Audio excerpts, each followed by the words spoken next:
ഇന്ത്യക്കാർക്ക് Saudi Arabia visa നിഷേധിച്ചോ? ശരിയാണ്. അതായത് മൾട്ടി എൻട്രി, അതായത് പലതവണ വന്നു പോകാവുന്ന വിസകൾ അനിശ്ചിതകാലത്തേക്കും, സിംഗിൾ എൻട്രി വിസകൾ 30 ദിവസത്തേക്കും ഇനി കൊടുക്കേണ്ട തീരുമാനിച്ചിരിക്കുന്നു. അപ്പോൾ ഇത് കേൾക്കുമ്പോൾ ഇവിടെ ചില ആൾക്ക് സന്തോഷമാകും. മോദി എന്ന ഫാസിസ്റ്റ് ഭരിക്കുന്ന ഇന്ത്യക്കാർക്ക് സൗദി, ഞങ്ങളുടെ സൗദി വിസ നിഷേധിച്ചിരിക്കുന്നു. ഈ മോദിയായിട്ട് വലിയ സുഹൃത്താണ്, സൗദി വലിയ പദവിയൊക്കെ കൊടുത്തു എന്നൊക്കെ പറഞ്ഞ് ആഹ്ലാദിച്ചവരെ കണ്ടില്ലേ. മോദിയുടെ ഇപ്പോൾ വഖഫ് ബില്ലൊക്കെ പാസ്സാക്കി മുസ്ലിമുകൾക്ക് ബുദ്ധിമുട്ടുണ്ടാക്കിയതുകൊണ്ട് മുസ്ലിം രാജ്യം തിരിച്ചടിച്ചിരിക്കുന്നു എന്നൊക്കെ പറഞ്ഞ് തുള്ളാൻ ആളുകളുണ്ടാവും. അവർ തുള്ളാൻ വരട്ടെ, ബാക്കി കൂടി കേൾക്കൂ. ഇന്ത്യക്ക് മാത്രമല്ല 14 രാജ്യങ്ങൾക്കാണ് ഈ വിലക്ക്. ഏതൊക്കെ രാജ്യം എന്ന് പറഞ്ഞാൽ മൊറോക്കോ, നൈജീരിയ, പാകിസ്ഥാൻ, അങ്ങനെ പാകിസ്ഥാനും ഉണ്ട്, Algeria, Bangladesh, Egypt, Ethiopia, Indonesia, Iraq, Jordan, Sudan, Tunisia, Yemen. ഇത്രയും രാജ്യങ്ങൾക്ക് ആണ് ഈ മൾട്ടിപ്പിൾ എൻട്രി വിസയും സിംഗിൾ എൻട്രി വിസയും നിഷേധിച്ചിരിക്കുന്നത്. അതിന് പറയുന്ന കാര്യം വളരെ പ്രധാനപ്പെട്ട കാര്യം വെച്ചാൽ ഉംറ കാലമാണ്, അല്ലെ, ഹജ്ജ് തീർത്ഥാടന കാലമാണ്. ഹജ്ജ് തീർത്ഥാടന കാലത്ത് അവിടെ എത്ര പേര് വരണം എന്നുള്ളതൊക്കെ കൃത്യമായി അവർക്ക് കണക്ക് വേണം. അപ്പോൾ ഇതുകൊണ്ട് ഈ രാജ്യങ്ങളിലുള്ള മുസ്ലിമുകൾ പലപ്പോഴും ഒഫീഷ്യൽ ചാനലിൽ രജിസ്റ്റർ ചെയ്യാതെ സൗദിക്ക് ടൂറിസ്റ്റ് വിസയൊക്കെ എടുത്ത് പോകും. എന്നിട്ട് പോയി അവിടെ പോയി ഇടിച്ചു തള്ളും. ഇപ്പോൾ സൗദി പറയുന്ന നമ്മൾ മാത്രം അത് വീഡിയോ ചെയ്ത് അതിൻ്റെ പേരിൽ കുറേ ആളുകൾക്ക് നമ്മളെ വന്ന് ചീത്തയും പറഞ്ഞു. അതായത് കടുത്ത ചൂടാണേ, കടുത്ത ചൂടിൽ 1301 പേര് കഴിഞ്ഞ പ്രാവശ്യം ചൂട് കൊണ്ട് മരിച്ചു. ഉംറയ്ക്ക് പോയവർ, ഹജ്ജിന് പോയവർ. അത് മലയാളത്തിൽ ഒരൊറ്റ പത്രത്തിൽ വാർത്തയായില്ല. കുംഭമേളയ്ക്ക് തിക്കും തിരക്കും ഉണ്ടായി, 10 പേര് മരിച്ചപ്പോൾ വലിയ എന്തോ സംഭവം നടന്നു, കുംഭമേള ആളുകളെ കൊന്നു എന്നൊക്കെ പറഞ്ഞ് ഇവിടെ ആഘോഷിച്ച മാധ്യമങ്ങൾ 1301 പേർ മരിച്ചു എന്ന് സൗദി ഔദ്യോഗികമായി പറഞ്ഞിട്ടുണ്ട്, ചൂടിലും തിക്കിലും തിരക്കിലും പെട്ട്. അപ്പോൾ സൗദി ഇപ്പോൾ പറയുന്നത് അങ്ങനെയൊക്കെ അപകടത്തിൽപ്പെട്ട ആളുകളും മരിച്ചത് എന്തുകൊണ്ടെന്നാണ്, ഇങ്ങനെ ഒഫീഷ്യൽ ചാനൽ വഴി അല്ലാതെ രജിസ്റ്റർ ചെയ്യാതെ വന്ന ആളുകൾ അവരവിടെ വന്ന് തിക്കും തിരക്കും ഉണ്ടാകുന്നു, അവർ അപകടത്തിൽപ്പെടുന്നു, അവർ മരിക്കുന്നു, അത് ഞങ്ങൾക്ക് പെരുദോഷം ഉണ്ടാവുന്നു. ഇപ്പൊ നമ്മുടെ നാട്ടിൽ നിന്ന് പോയവരും ഒക്കെ മരിച്ചിട്ടുണ്ട്. ഒരൊറ്റ പത്രത്തിൽ അവിടെ തിക്കിലും തിരക്കിലും പെട്ട് മരിച്ച ആളുകളുടെ പേരോ വാർത്തയോ വന്നിട്ടുണ്ടോ? ഇല്ല. അത് ചില ആളുകൾ പറയുന്നത് അതിപ്പോൾ ഞങ്ങൾക്ക് അവിടെ പോയി മരിക്കുന്നത് പുണ്യാണ്, അതുകൊണ്ടാണെന്ന്. അത് അങ്ങനെയാണെങ്കിൽ എടാവേ, ഇവിടെ കുംഭമേളയ്ക്ക് പോയി മരിക്കുന്നത് ഹിന്ദുക്കൾക്ക് പുണ്യമാണ്. എന്നാൽ പിന്നെ ഏഷ്യാനെറ്റ് ഉൾപ്പെടെയുള്ള മാധ്യമങ്ങൾ എന്തുകൊണ്ടാണ് അത് പുണ്യാണല്ലോ എന്നിട്ട് വാർത്തയാക്കാതിരുന്നത്? അപ്പം അതിനകത്ത് കാര്യമുണ്ട്. ഒന്ന്, നമുക്ക് വേണ്ടപ്പെട്ട മതവും മറ്റും നമുക്ക് വേണ്ടാത്ത നശിപ്പിക്കേണ്ട, റാഡിക്കേറ്റ് ചെയ്യേണ്ട, മലേറിയ പോലെ റാഡിക്കേറ്റ് ചെയ്യേണ്ട ആണല്ലോ സനാതന മതം. അതുകൊണ്ടാണ്. അപ്പോൾ ഏതായാലും ഇപ്പോൾ ഈ വിസ വിലക്കിനെ കുറിച്ച് പറയുമ്പോൾ നമ്മുടെ ഇന്ത്യ ഉൾപ്പെടെയുള്ള രാജ്യത്തെ മുസ്ലിമുകൾ ഉംറയ്ക്ക് പോകുന്നവർ, ഹജ്ജ് കോട്ട ഉണ്ടല്ലോ, ഓരോ രാജ്യങ്ങൾക്ക് ഹജ്ജ് കോട്ടയുണ്ട്. ഹജ്ജ് കോട്ട എന്നൊക്കെ നമ്മൾ പത്രത്തിൽ പറയില്ല. ഹജ്ജ് കോട്ട നമ്മൾ തീരുമാനിക്കുന്നതല്ല. ആ ഓരോ സൗദി അറേബ്യ തന്നെ ഓരോ രാജ്യങ്ങളോടും പറയുകയാണ് നിങ്ങളുടെ രാജ്യത്ത് ഇത്ര ആളുകൾക്ക് വരെ വരാനുള്ള പെർമിഷൻ. കാരണം ലോകത്ത് ഏറ്റവും കൂടുതൽ ആളുകൾ പങ്കെടുക്കുന്ന കുംഭമേളയുടെ അത്രയില്ല, എന്നാൽ പോലും ഒരു പ്രദേശത്തേക്ക് ലോകത്തിന്റെ പല ഭാഗങ്ങളിൽ നിന്ന് ആളുകൾ ഇങ്ങനെ ഫോക്കസ്ഡ് ആയിട്ട് വന്ന് കൂടുന്ന ഒരു വലിയ തീർത്ഥാടനമാണ് ഹജ്ജ് തീർത്ഥാടനം. അവിടെ വരുന്ന ആളുകളെ കൃത്യമായി ക്രൗഡ് മാനേജ്മെന്റ് ഒക്കെ നടത്തിയില്ലെങ്കിൽ അത് വലിയ ഡിസാസ്റ്റർ ഉണ്ടാക്കാം, സ്റ്റാമ്പേഡൊക്കെ ഉണ്ടാവും. അവർ വരുന്നവർക്ക് ആരാധന നടത്താൻ സൗകര്യം വേണം, അവർക്ക് വിശ്രമിക്കാൻ സൗകര്യം വേണം, അവർക്ക് കുടിവെള്ളത്തിന് സൗകര്യം വേണം, അവർക്ക് പ്രാഥമിക ആവശ്യങ്ങൾ നിർവഹിക്കാൻ സൗകര്യം വേണം, അവർക്ക് തണൽ കിട്ടാനുള്ള സൗകര്യം വേണം, എല്ലാം വേണ്ടേ? ഇതെല്ലാം വേണം. കാരണം ഒന്നാമത്തെ കടുത്ത ചൂടിലാണ്.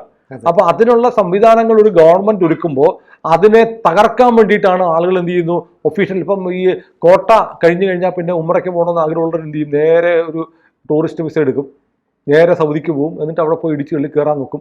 അങ്ങനെയാണ് ദുരന്തങ്ങൾ ഉണ്ടാകുന്നത് നമ്മൾ പറയുന്നതല്ല, സൗദി പറയുകയാണ്. അതല്ലാതെ ഇന്ത്യയോടോ വല്ല ദേഷ്യമുള്ളത് കൊണ്ടല്ല. ഞങ്ങൾക്ക് ഇങ്ങനെ നമ്മുടെ വിശ്വാസികളായ ആളുകൾ തന്നെ ഇങ്ങനെ ബൈപ്പാസ് ചെയ്താൻ വരുന്നു. സൗദി കുറേ കാലമായിട്ട് നേരിടുന്ന പ്രശ്നമാണ്. നമ്മൾ കണ്ടിട്ടില്ലേ, സൗദിയിൽ നിന്ന് പാകിസ്ഥാൻകാരെയൊക്കെ പിടിച്ചു കെട്ടി അവർ ഫ്ലൈറ്റ് കയറ്റി തിരിച്ചു വിടുക. കാരണം ഇവന്മാരെല്ലാം അവിടെ ചെന്നിട്ട് ഈ കഫിയ, എന്താ അതിന്റെ വേഷം അങ്ങനെയാണോ, കഫിയ എന്നറിയില്ല, നമ്മൾ കഫിയ അറിയത്തുള്ളൂ. CPM സമ്മേളനം കഴിഞ്ഞപ്പോൾ കഫിയ വലിയ പോപ്പുലറായി. ഈ മറ്റേ അറബികളുടെ ഈ വേഷം ഇട്ട് വഴിയരികിൽ ഇത് ഭിക്ഷയാചിക്കാണ്. അപ്പോൾ ആളുകളൊക്കെ, ടൂറിസ്റ്റുകളൊക്കെ വരുമ്പോഴത്തേക്ക് സൗദി വലിയ സമ്പന്ന രാജ്യമാണ്, എണ്ണയിൽ നീരാടുന്ന രാജ്യമാണെന്നൊക്കെ പറഞ്ഞത് വഴിയോരത്ത് മുഴുവൻ പിച്ചക്കാരാണെന്ന് പറയുമ്പോൾ സൗദിക്ക് വലിയ നാണക്കേട്. എടുത്ത് ഇവനെ പിടിച്ച് ഇവൻ്റെ കൂടും കുടുക്കൊക്കെ പരിശോധിക്കുമ്പോൾ മുഴുവൻ പാകിസ്ഥാനിയാണ്. പിച്ച തണ്ടാൻ വേണ്ടിയിട്ട് വിസ എടുത്ത് സൗദിയിൽ വരുന്നു. ഇവരെയൊക്കെ പിടിച്ച് ഡീപ്പോർട്ട് ചെയ്ത് കയറ്റി വിട്ടു. അപ്പോൾ ഇങ്ങനെ സൗദിക്ക് മൊത്തത്തിൽ നാണക്കേടുണ്ടാവുന്നു. കഴിഞ്ഞ വർഷം നേരത്തെ ഞാൻ പറഞ്ഞതുപോലെ നമ്മൾ ഈ വാർത്ത ചെയ്തപ്പോൾ ഒരുപാട് ആളുകൾ ആ വീഡിയോയുടെ താഴെ വന്ന് സൗദിയിൽ ഇത്രത്തോളം 1000-ഓളം പേര് മരിച്ചു എന്നൊക്കെ നമ്മൾ ചെയ്തപ്പോൾ നമ്മളെ ഒന്ന് ചീത്ത വിളിച്ചു. നമ്മളെന്താ ചെയ്താൽ അവിടെ നടന്ന സംഭവമാണ്, അവിടെ അപകടം ഉണ്ടായി, മരിച്ചു.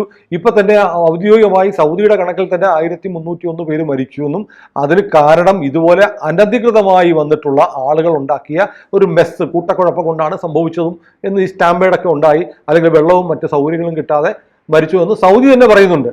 അത്തരം ഒരു കാര്യം പറഞ്ഞതിന് നമ്മുടെ ആ വീഡിയോയുടെ താഴെ എന്തൊരു തെറിയാരെന്നറിയാമോ? അല്ലേ? ഒരുപക്ഷെ പ്രേക്ഷകർ ഓർക്കുന്നുണ്ടാവും. അപ്പൊ അത് അങ്ങനെയൊക്കെ പറയുമ്പോൾ നമ്മൾ സത്യം പറയാൻ പാടില്ല. കാരണം ഞങ്ങളുടെ രാജ്യത്ത് ഞങ്ങളുടെ പോലീസ് ഞങ്ങളെ തല്ലിയാൽ നിങ്ങൾക്ക് എന്താ കോൺഗ്രസ് എന്ന് പണ്ട് ചോദിച്ചതുപോലെ ഞങ്ങളുടെ പ്രിയപ്പെട്ട രാജ്യത്ത് ഇങ്ങനൊരു സംഭവം ഉണ്ടായി, ഞങ്ങളുടെ ആളുകൾ മരിച്ച നീയൊക്കെ എന്തിനാണ് ABC ചർച്ച ചെയ്യുന്നത് എന്ന് ചോദിച്ച ആളുകൾ വരെയുണ്ട്. അപ്പൊ ആ മനുഷ്യനാണ് സാറേ, ഞങ്ങളുടെ രാജ്യമാണേലും ഞങ്ങളുടെ ആളുകളാണേലും ഞങ്ങൾ അവരെ കാണുന്ന മനുഷ്യരാണ്. മനുഷ്യർ മരിച്ചു എന്ന് പറഞ്ഞാൽ നമുക്ക് സങ്കടമുള്ളതുകൊണ്ടാണ് മനുഷ്യരുടെ മരണത്തെ കുറിച്ച് നമ്മൾ പറഞ്ഞു. ഏതായാലും സൗദി നിങ്ങൾ അംഗീകരിച്ചില്ലെങ്കിൽ സൗദി അത് അംഗീകരിച്ചു. സൗദി അതിനെ മറികടക്കാനുള്ള മെക്കാനിസവും വളരെ ഇത്തവണ എടുത്തു. കാരണം MBS ആണല്ലോ അവിടെയാണ്. MBSന് അറിയാം അദ്ദേഹത്തിൻ്റെ ഭരണകാലത്ത് അവിടെ ഇങ്ങനെ ഒരു സംഭവം ഉണ്ടായാൽ തനിക്ക് നാണക്കേടാണെന്ന് അറിയാവുന്ന ഏറ്റവും ലോകത്തിലെ ഏറ്റവും യങ്ങസ്റ്റായ ഭരണാധികാരികളായ MBSന് തൻ്റെ പേര് ചീത്തയാവുന്ന ഒന്നും ചെയ്യാൻ താല്പര്യമില്ല. അതുകൊണ്ട് തന്നെ അദ്ദേഹം ഇത്തോളം തീരുമാനിച്ചു, ഈ വന്ന് പറഞ്ഞാൽ കേൾക്കാത്ത ആളുകളുള്ള ഭക്തന്മാരുള്ള രാജ്യങ്ങളാണ് ഈ 14 രാജ്യങ്ങൾ. നമുക്ക് ക്രെഡിറ്റ് ഒന്നുമില്ല കേട്ടോ. ഈ മൊറോക്കോ പോലെയുള്ള സുഡാൻ, യമൻ എന്നൊക്കെ പറയുന്ന രാജ്യത്തെ ആളുകളെ പോലെയാണ് നമ്മുടെ നാട്ടിലുള്ള ആളുകളും പെരുമാറുന്നു എന്നാണല്ലോ ഇതിനർത്ഥം. ഇന്ത്യ കൂടെ പാകിസ്ഥാൻ, ബംഗ്ലാദേശ്, യമൻ, സുഡാൻ എന്നൊക്കെ പറഞ്ഞ് മൊറോക്കോ എന്നൊക്കെ പറഞ്ഞുള്ള ഈ ലിസ്റ്റിൽ നമ്മളെ കൂടെ ഉൾപ്പെടുത്തിയത് നമുക്കൊരു നാണക്കേടാണ്. എന്നാൽ പോലും നമ്മളാരും ഉത്തരവാദിയൊന്നും പോകുന്ന ആളുകൾ കാണിക്കുന്ന തോന്നിവാസങ്ങൾ കൊണ്ടാണ്. അപ്പൊ അത് ഒഴിവാക്കാൻ വേണ്ടിയിട്ടാണ് ഇപ്പൊ ചെയ്തിരിക്കുന്നത്. അപ്പൊ ഇന്ത്യക്ക് വിസ നിഷേധിച്ചു എന്ന് ഒറ്റ നോട്ടത്തിൽ തോന്നാവുന്നുണ്ടെങ്കിലും വിസ നിഷേധിച്ചത് അവരുടെ സുഗമമായി അവരുടെ ആരാധന, ഉംറ, ഹജ്ജ്, തീർത്ഥാടനം നടക്കാൻ വേണ്ടിയിട്ടാണ്. പിന്നെ വളരെ പ്രധാനപ്പെട്ട ഒരു കാര്യം ഞാൻ പറയുന്നത് വെച്ചാൽ ഒരു ദീനിയായ മുസ്ലിമിനെ സംബന്ധിച്ച് അവൻ്റെ ഏറ്റവും പ്രധാനപ്പെട്ട ദൗത്യങ്ങളിലൊന്ന് ഹജ്ജിന് പോവുക എന്നുള്ളതാണ്. ആരോഗ്യവും സമ്പത്തും ഉണ്ടെങ്കിൽ ഉറപ്പായും ഹജ്ജിന് പോയിരിക്കുക എന്നുള്ള ഇസ്ലാമിൻ്റെ ചര്യകളിലൊന്നാണ്. അതുകൊണ്ട് അവരവിടെ പോകുന്നു. അപ്പോൾ അതിന് വേണ്ടിയിട്ട് ഓരോരുത്തർക്കും ഇത്തവണ എനിക്ക് പോകാൻ നോക്കി, അപ്പം കോട്ട കഴിഞ്ഞു പോയി എന്ന് പറയുമ്പോൾ വലിയ സങ്കടം ഉണ്ടാവും. അടുത്ത വർഷം എനിക്ക് പോകാൻ കഴിഞ്ഞില്ലെങ്കിലോ എന്നുള്ള ആശങ്കയുണ്ടാവും. അതൊക്കെ ഒരു വിശ്വാസത്തിൻ്റെ പ്രശ്നമാണ്. മനുഷ്യൻ്റെ ഒരു ഗ്യാരണ്ടിയും ഇല്ലാത്ത, ചൈനീസ് സാധനങ്ങളൊക്കെ പോലും ഗ്യാരണ്ടി ഇല്ലാത്ത ജീവൻ.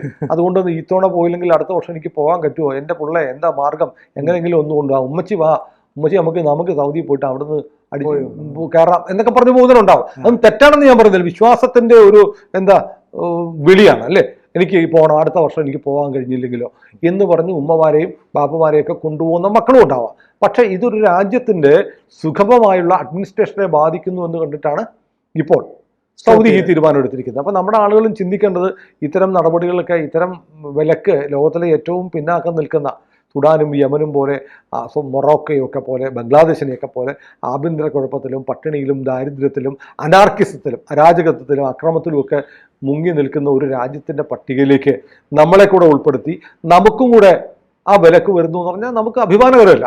വളരെ കൃത്യമായി പറയുന്നത് മറ്റൊന്നും കൊണ്ടല്ല ഈ വിലക്ക്, വിസ വിലക്ക്. ഇപ്പൊ തീർത്ഥാടനം നടക്കുന്നതുകൊണ്ടാണ്. തീർത്ഥാടന കാലത്തുള്ള ഓവർ ക്രൗഡ്, അനിയന്ത്രിതമായ അനധികൃതമായ, അതുകൂടിയാണ് അനധികൃതമായി ഹജ്ജിന് വരുന്ന ആളുകളെ നിയന്ത്രിക്കാനുള്ള പ്രക്രിയയുടെ ഭാഗമായിട്ടാണ് ഈ നിയന്ത്രണമെന്ന് സൗദി പ്രത്യേകം പറഞ്ഞിട്ടുണ്ട്. ഏതായാലും ആ നിയന്ത്രണം കൂടെ വരികയാണ്. സൗദിയിൽ ഇത്തവണ ഹജ്ജിന് പോകുന്ന എല്ലാ ആളുകൾക്കും നമുക്ക് ഭാവുകങ്ങൾ നേരാം. അവർക്ക് സുഖകരമായ, ആരോഗ്യകരമായ ഒരു ക്ലേശവും ഇല്ലാത്ത ഒരു ഹജ്ജിനുള്ള യാത്രയും ആഹ്ലാദത്തോടെ ഹാജിമാരായുള്ള തിരിച്ചുവരവും നമുക്ക് ആശംസിക്കാം. ഏതായാലും സൗദി ഇന്ത്യയെ വിലക്കി എന്ന് പറഞ്ഞ് ഒറ്റ വാക്ക് കണ്ടിട്ട് തുള്ളാൻ നിൽക്കണ്ട. അതിന് കാരണം വിലക്കിയെങ്കിൽ അത് നിങ്ങളുടെ ഈ തീർത്ഥാടനവുമായി ബന്ധപ്പെട്ട് അതവിടെ സുഗമമായി നടക്കാൻ വേണ്ടിയിട്ടുള്ള താൽക്കാലിക വിലക്കാണ്. അപ്പോൾ ഉംറ കഴിഞ്ഞാൽ, ഹജ്ജ് കഴിഞ്ഞാൽ ആളുകൾക്ക് വീണ്ടും പഴയ പോലെ വിസയൊക്കെ കിട്ടും. ഇന്ത്യക്ക് എന്തായാലും കിട്ടും. അപ്പോൾ ഇന്ത്യക്ക് കിട്ടിയിരിക്കുന്നത് ഈ പറഞ്ഞ പോലെയുള്ള അനധികൃത വഴി നോക്കുന്നത് കൊണ്ടാണെന്നതുകൂടി ഒന്ന് ഓർമ്മിക്കുക. ശരിക്കും ഈ മുഹമ്മദ് ബിൻ സൽമാൻ എന്ന് പറയുന്ന രാജകുമാരൻ ഈ ഒരു നിലപാടെടുക്കുമ്പോൾ അത് മറ്റ് രാജ്യങ്ങളെ കൂടി ബാധിച്ചു. 10-18 രാജ്യങ്ങൾക്ക് വേണ്ടിയിട്ടുള്ളതാണ്, 14 രാജ്യങ്ങൾ അല്ലെ, 14. പക്ഷെ ഇന്ത്യ എന്ന് പറയുന്നതിനെ മാത്രമായിട്ട് പ്രൊജക്ട് ചെയ്തിട്ട് അങ്ങനെയും വാർത്ത സൃഷ്ടിക്കാൻ കുറച്ച് ശ്രമിക്കുന്നുണ്ട്. അങ്ങനെയാണല്ലോ. ഇന്ത്യ, നമ്മുടെ ഇവിടെ ജീവിക്കുന്ന കുറെ ആളുകളുണ്ടല്ലോ, ഇന്ത്യ എങ്ങനെങ്കിലും ഒന്ന് നശിച്ചു.